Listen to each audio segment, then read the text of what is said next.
Mana datuk? Disembah datuk. Adapun sombah yang dipersembahkan kepada datuk nan bak ibarat kata adat. Kalau tak pun tiang diulu di bawah kumpalan tali, asamu do kata da ulu tiga limbago nan terjadi. Pertama sombah menyombah, kedua baso je basi, ketiga sirih je pinang. Sombah menyombah dalam madak tali batali undang-undang. Ta sobuk di muluk manih celempong kato baso bayik gudo di bibir banamu adat sepan santun. Adat di lauk baju rumudi, adat di sabuang baju aro, adat di olik basira jojonang. Dan dikatakan si juru mudi tahu di angin dan baseru, tahu di ombak dan basabuang, tahu dipasang turunannya.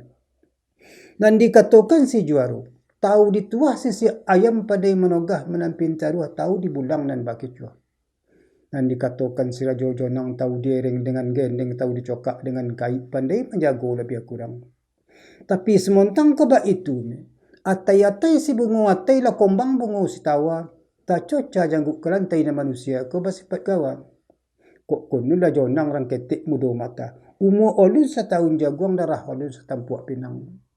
Sontang edang ejo adah kok basuh kilapat kok luak sepadi, kok sumbiang saboreh, kok lumpang sebiran madarajo. Artinya bona tu tentang nedang ejo adah, kok kurang kok ado kawat kok lumpang kok ado kabasisi berlebih ni ndak kebadaya.